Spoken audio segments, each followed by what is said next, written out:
Здравейте от ферма на аспержи. Днес ще ви покажа нашите тикви и тиквички от Италия. Тромбонкина албенга. Значи, те са такъв сорт тиквички, че може да се ядат на зелено.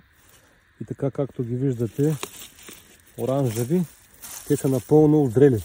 Тези, които, значи, вижте колко зелена маса има.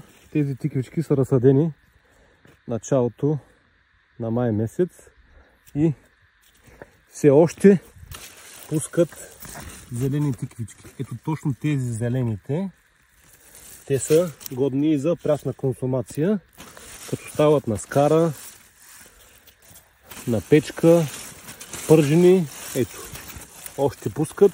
Сега сме 9 октомври.